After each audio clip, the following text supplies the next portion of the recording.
This first video is just about the setup of my plein air gear out on location.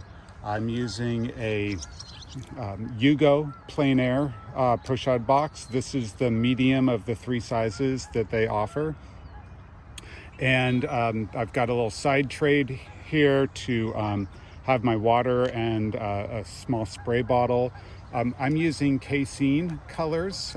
Casein is a milk-based paint where the milk protein is used as the binder for the pigments. And it's water soluble, it's fast drying, but unlike gouache or watercolors, they're permanent or insoluble once they dry.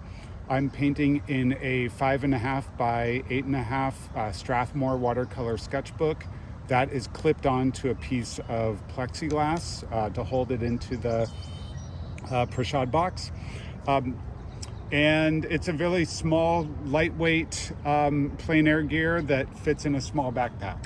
I've set out my colors. My palette is always set up the same way every time. So starting with titanium white in the upper left-hand corner, and then I work my way around the color wheel with my color palette. So cadmium yellow light, cadmium orange, quinacridone red, ultramarine blue, and phthalo green.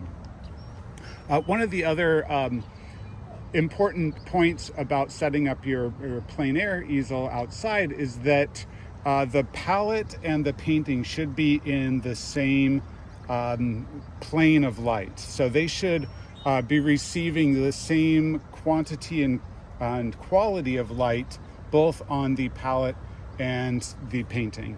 That makes the transition of perceiving our colors on the palette translate to how we perceive them on the painting.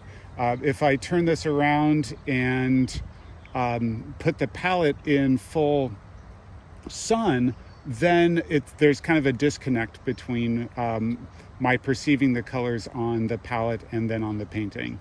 If the painting was then in full sun, what happens there is that I will overcompromise on my values and will be creating values that are too dark once I bring that painting inside and I'm judging that painting because of the quantity of sunlight that is hitting the painting.